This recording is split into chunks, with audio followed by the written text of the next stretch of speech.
சென்னை எழும்பூரில் உள்ள ராஜரத்னம் மைதானம் அருகில் சாம்சங் தொழிலாளர்களுக்கு ஆதரவாகவும் காவல்துறையினருடன் அடக்குமுறைகளை கண்டித்தும் இந்திய கம்யூனிஸ்ட் கட்சி மார்க்சிஸ்ட் கம்யூனிஸ்ட் கட்சி சார்பாக கண்டன ஆர்ப்பாட்டம் நடைபெற்று வருகிறது. அதன் காட்சிகளை பார்க்கிறோம். கூடுதல் விவரங்களோடு இணைகிறார் சிறப்பு செய்தியாளர் அபினேஷ். விவரங்களை பதிவு செய்யலாம். இரு கட்சிகளினுடைய கோரிக்கைகள் என்ன?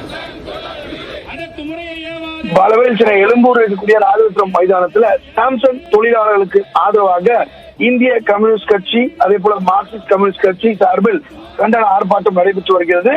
இதில் இந்திய கம்யூனிஸ்ட் கட்சியுடைய மாநில செயலாளர் முத்தரசன் அதே போல மார்க்சிஸ்ட் கம்யூனிஸ்ட் கட்சியுடைய மாநில செயலாளர் பாலகிருஷ்ணன் உள்ளிட்டோர் இந்த கண்டன ஆர்ப்பாட்டத்துல கலந்து கொண்டிருக்காங்க.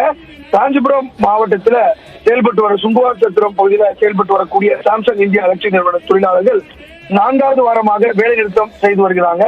1500 தொழிலாளர்கள் கலந்து கொண்டுள்ள இந்த வேலை நிறுத்த முடிவு என்பது தொடர்ந்து தமிழக அரசு தலையிட்டு இந்த தொழிலாளர் உரிமைகளை பாதுகாக்க வேண்டும் என வலியுறுத்தி இந்த போராட்டம் என்பது நடைபெற்று வருகிறது.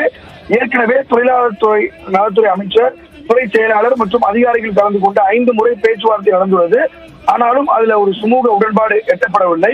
தொழிலாளர்கள் கோரிக்கைகளான சாம்சங் இந்தியா தொழிலாளர் சங்கத்தை தமிழ்நாடு தொழிலாளர் துறை உடனடியாக பதிவு செய்ய வேண்டும், அதற்கான சான்றிதழ் வழங்க வேண்டும், தொழிற்சங்கம் முன்வைத்திருக்கும் கோரிக்கைகள் மீது பேச்சுவார்த்தை நடத்தி நிறுவனம் சுமூக தீர்வு காண வேண்டும்.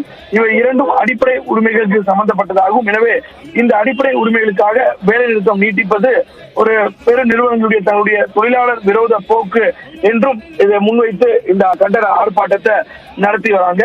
மேலும் இந்த அமைதியான முறையில போராடி வரக்கூடிய நிலையில தொடர்ந்து தொழிற்சங்க தலைவர்களையும் அச்சுறுத்தக்கூடிய வகையில காவல்துறை நடவடிக்கைகள் மேற்கொண்டு வருவது எனவும் இங்கு போராட்டத்தில் ஈடுபட்டக்கூடிய தலைவர்கள் பேசி வரக்கூடிய அந்த காட்சிகளையும் பார்த்தோம். மேலும் அனைத்து தொழிற்சங்கத்தினரும் கூட்டு போராட்டத்திற்கு காவல்துறை அனுமதி மறுப்பதாகவும் ஆர்ப்பாட்டத்துல அந்த கோரிக்கைகளை முன்வைத்து இந்த ஆர்ப்பாட்டத்துல ஈடுபட்டு வராங்க. பாலு, விவரங்களுக்கு நன்றி அபினேஷ்.